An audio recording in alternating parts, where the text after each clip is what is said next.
Selamat datang ke sesi kupasan kita pada hari ini.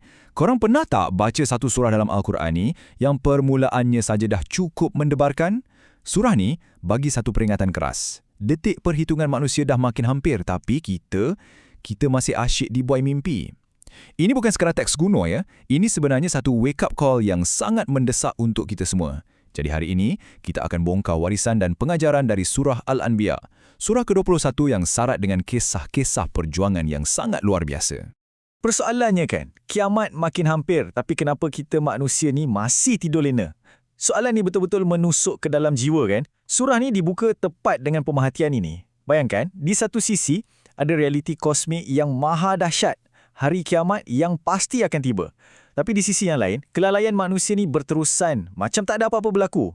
Kenapa kita hidup seolah-olah kita ada masa yang infinity? Kontras inilah yang akan menetapkan mood dan nada keseluruhan sesi penerangan kita pada hari ini. Okey, untuk pastikan penerangan kita hari ini teratur, kita akan lihat 4 perkara utama. Pertama, tema sentral Surah Al-Anbiya. Kedua, ujian epik para Nabi. Ketiga, kita akan selami kedalaman tafsir para ulama. Dan yang keempat, semestinya pelajaran untuk kehidupan kita. Jom kita terus masuk ke bahagian pertama, tema sentral Surah Al-Anbiya. Secara ringkasnya, ada 3 tiang utama yang korang kena pegang dalam surah ni. Nombor 1, Tauhid. Dari Nabi Adam sampailah ke Nabi Muhammad SAW, mesejnya tak pernah berubah, mengesakan Allah. Nombor 2, macam yang kita sembang tadi, kepastian hari kiamat. Dunia ni fana, masa sentiasa berjalan. Dan yang ketiga, yang ni sangat penting, sunatullah dalam perjuangan. Maknanya apa? Jalan kebenaran ni tak pernah dibentangkan dengan kapet merah. Ujian, penolakan, penderitaan, itu semua adalah undang-undang ilahi sebelum datangnya kemenangan. Setiap kisah Nabi yang kita nak teroka lepas ni, memang dibina atas 3 asas kukuh ni. Sekarang, kita masuk ke bahagian yang paling mendebarkan. Ujian epik para Nabi.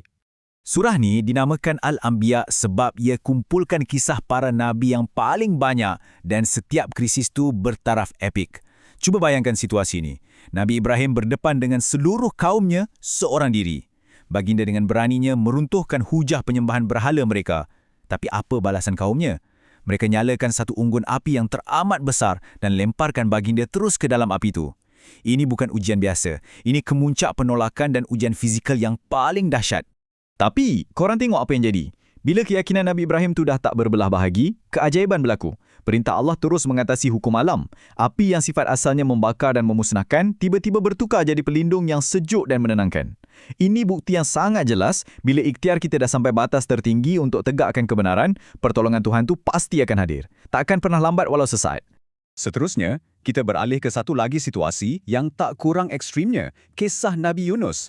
Baginda bertindak tinggalkan kaumnya dalam keadaan marah dan akhirnya baginda diletakkan dalam satu situasi yang akal kita pun tak boleh nak terima. Ditelan hidup-hidup, terperangkap jauh di dasar lautan dalam perut ikan paus yang gelap gelita, sempit dan menyesakkan. Ia adalah satu tahap pengasingan dan keputusasaan psikologi yang paling mutlak. Dan di sinilah dari dalam kegelapan yang paling pekat tu terbitnya satu doa yang sangat ikonik. Tak ada jeritan menyalahkan takdir, tak ada. Yang ada cuma satu bisikan penyesalan dan kepatuhan yang bergema terus ke langit. Baginda mengaku silap dengan penuh kerendahan hati. Kerapuhan dan keikhlasan dalam doa inilah yang akhirnya membuka jalan keluar dari perut ikan tu. Ujian seterusnya pula, ujian Nabi Ayub. Yang ni memang berat. Bayangkan, seorang yang ada segalanya, tiba-tiba hilang semua benda dalam sekelip mata. Harta benda musnah, ahli keluarga meninggal dunia dan seolah-olah itu tak cukup berat, tubuh badan baginda sendiri diserang penyakit kronik yang sangat teruk dan bertahun-tahun lamanya. Ia adalah satu kehilangan total dari setiap sudut hidup. Tapi apa yang buat saya betul-betul kagum dengan Nabi Ayub ni adalah susunan ayat baginda masa berdoa.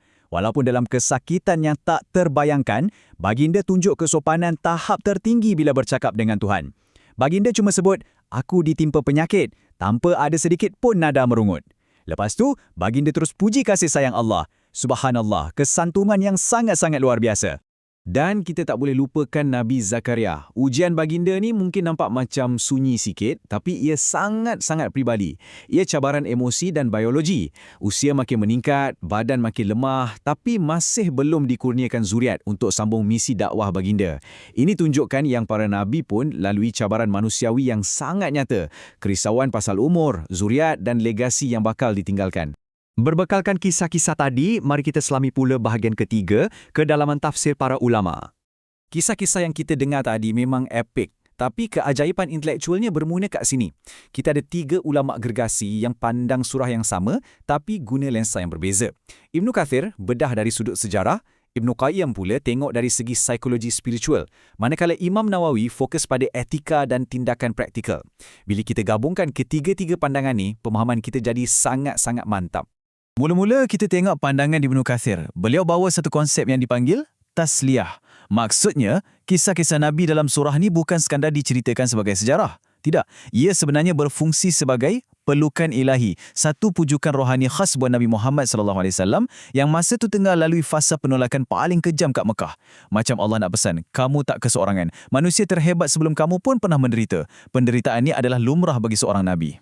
Seterusnya, Ibnu Qayyim. Korang ingat tak doa Nabi Yunus dalam perut paus tadi? Rupanya, Ibnu Qayyim bedah doa ni dan jumpa satu formula 3 langkah yang sangat tepat untuk keluar dari sebarang krisis. Langkah pertama, tauhid. Akui keesaan Tuhan sepenuhnya. Kedua, tanzih. Sucikan Tuhan dari sebarang cacat cela. Maknanya, kita akui takdir ni bukan salah Tuhan. Dan yang ketiga, iktiraf. Jujur mengakui kelemahan dan dosa diri kita sendiri. Ini sebenarnya anatomi doa yang paling sempurna bila kita rasa dah tak ada jalan keluar. Selain tu, Ibnu Qayyim juga kaji adab Nabi Ayub tadi. Perincian psikologi kat sini memang mind-blowing. Bayangkan, badan tengah hancur sakit, tapi Nabi Ayub langsung tak pernah mendiktet atau mengarah Tuhan. Baginda tak pernah cakap, sembuhkan aku sekarang. Sebaliknya, baginda mengadu sakit secara halus, kemudian memuji Allah. Ini betul-betul mengajar kita tentang standard adab yang paling tinggi bila kita sedang diuji. Dan bagi melengkapkan kefahaman kita, Imam Nawawi bawa satu perspektif yang sangat power. Beliau pecahkan mitos yang kata sabar tu maksudnya duduk diam dan biar je diri tu kena pijak. Salah! Kisah para Nabi ni bawa konsep kesabaran aktif. Ia adalah gabungan ketahanan iman dan usaha yang tak kenal putus asa untuk cari jalan keluar. Bukannya pasrah pasif di mana kita mengalah, berhenti mencuba, lepas tu mula salahkan takdir. Kesabaran tu menuntut tindakan. Jadi, macam mana nak bawa semua ni dalam hidup kita? Kita masuk ke bahagian terakhir, pelajaran untuk kehidupan kita. Segala ilmu dan kebijaksanaan ni tak akan ke mana kalau kita tak aplikasikan, kan? Jadi, ini intipati yang korang kena ingat. Pertama, masa sentiasa berdetik. Jangan sampai ilusi dunia ni butakan kita dari realiti hari akhirat. Kedua, bila kita dah usaha sehabis baik dan rasa buntu, ingat, doa yang ikhlas tu adalah senjata paling ampuh. Ketiga, jangan cepat melenting bila diuji sebab ujian inilah yang akan angkat darjat kita macam mana Allah uji para Nabi. Dan keempat, tolong faham betul-betul apa erti sebenar tawakal. Bercakap pasal tawakal, apa benda sebenarnya tawakal ni? Kalau kita ambil iktibar dari kisah Nabi Ibrahim dalam api tadi, tawakal tu bukan bermaksud goyang kaki tak buat apa-apa. Tawakal ialah kita berdiri teguh, kerah segala tenaga dan kudrat yang kita ada untuk pertahankan kebenaran. Lepas tu, barulah kita lapangkan dada dan serahkan 100% keputusan tu kepada Allah. Maknanya, keselamatan mutlak tu kerja Tuhan, tapi usaha tu kerja kita. Jujur saya cakap, ini peringatan buat diri saya juga. Tolong hayatilah pesanan ni. Seberat mana pun masalah korang hari ni, tak kiralah hati tengah hancur ke, terbeban dengan hutang, sakit yang tak sembuh-sembuh atau apa saja kemelut, para Nabi dah lalui versi ujian yang jauh lebih ekstrim dari kita. Dan apa yang paling memberi kelegaan, Allah tak pernah tinggal dorang bersendirian. Bantuan Tuhan tu sentiasa akan sampai tepat pada masanya. Sentiasa. Sebagai penutup sesi kupasan kita hari ini, saya nak tinggalkan satu persoalan untuk kita renungkan sama-sama. Hidup ni pasti akan uji kita, itu jaminan. Satu hari nanti, mungkin kita pula yang mendapati diri terperangkap dalam kegelapan perut ikan paus kita sendiri.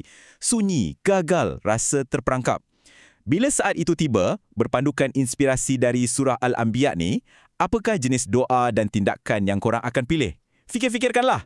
Terima kasih sebab luangkan masa dengan penerangan hari ini dan teruskan belajar.